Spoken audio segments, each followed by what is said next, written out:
5 rules for raising the world's toughest guard dog. All right, let's be real for a second. We're not talking about your average family pet here. This isn't just a dog, it's a living, breathing, 150-pound fortress of muscle and instinct. A Central Asian Shepherd can either be the most loyal, calm, and confident protector your property has ever seen, or it can be a one-way ticket to an insurance nightmare and a whole lot of stress. The difference? These 5 rules. They're non-negotiable. If you're not ready to commit, truly commit, to every single one of them, then honestly, do yourself a favor. Close this video right now and go buy a goldfish. Seriously. These dogs demand respect, consistency, and a very specific approach.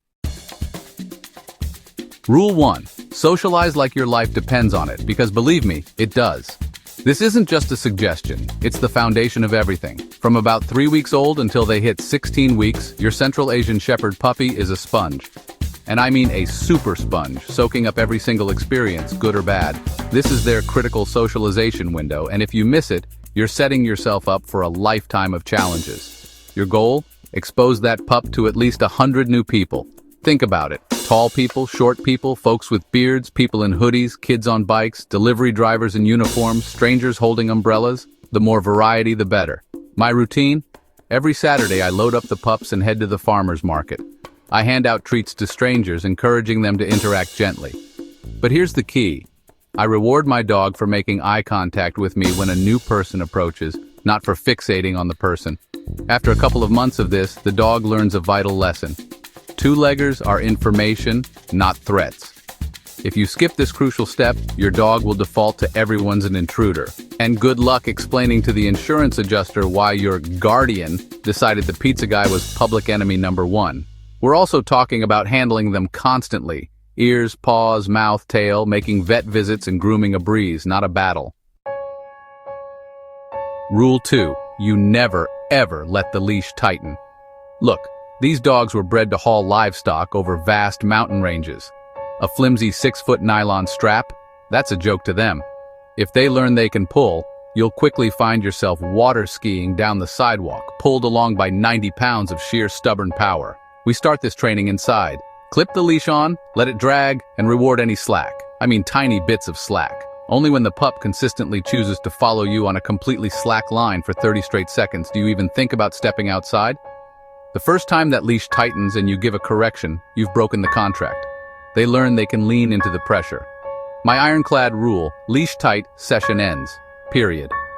It might mean 2 weeks of zero forward progress on a tight line, but eventually they figure out that tension shuts down the adventure. And once they do, you can walk past skateboards, other dogs, even livestock, and that line stays loose. It's about teaching them that walking with you, calmly, is the path to freedom and fun. Rule 3. Teach a rock-solid out before you teach sit. This might sound counterintuitive, but remember, guard dogs guard.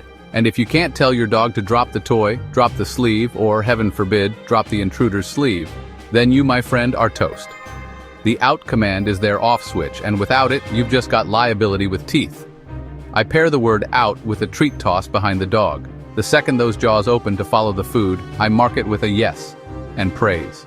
We build this slowly. First with soft toys, then with tugs, then high-value bones. The ultimate test?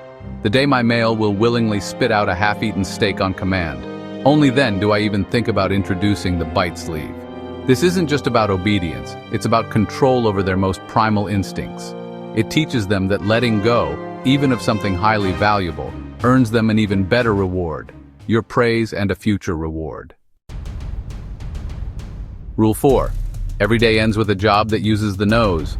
A Central Asian Shepherd was bred to patrol miles of perimeter, keeping watch over flocks. These are working dogs, and a bored Kias is a destructive Cas. They'll invent their own jobs, usually involving re-landscaping your yard, digging craters, or barking incessantly at air molecules. 10 minutes of focused scent work can drain more mental energy than an hour of fetch. It's incredible. I scatter kibble in hay bales, hide a scented tug toy in the barn, and let him hunt. When he signals found, maybe a gentle paw or a focused stare, that's when we play. This converts their natural prey drive, that intense desire to hunt and find, into a controlled game that you direct. It prevents that classic backyard spin and bark marathon that inevitably drives your neighbors to call animal control. Plus, it's a fantastic way to bond and build confidence. Rule 5. Be the calm center, not the drill sergeant. Let's be clear. Harsh corrections, yelling, those just bounce off these dogs like rain off a tank. They're independent thinkers, not eager to please golden retrievers. What they do respect is composed, consistent leadership.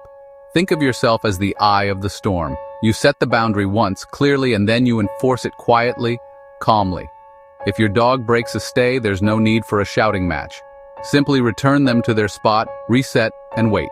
The very moment they hold that stay for 2 seconds, release and praise. Loud, excitable humans teach the dog that excitement is normal, even desirable, but calm, steady energy teaches your chaos that you've got this. You're in control, so they don't have to be. When their world is predictable and quiet, your guardian can truly switch off, curl up with the kids, and save that incredible intensity for a real, genuine threat. It allows them to discern when their incredible instincts are truly needed. If you're sitting there thinking, wow, that sounds like a lot of work, you're absolutely right. It is. But own this breed responsibly, with dedication and understanding. And what you get in return is an unparalleled companion. A dog that will stand between your toddler and a bear without flinching.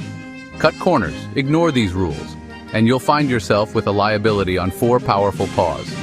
Drop any questions you have below, especially if your CAS is already testing your patience. And make sure to check the description for my complete socialization checklist.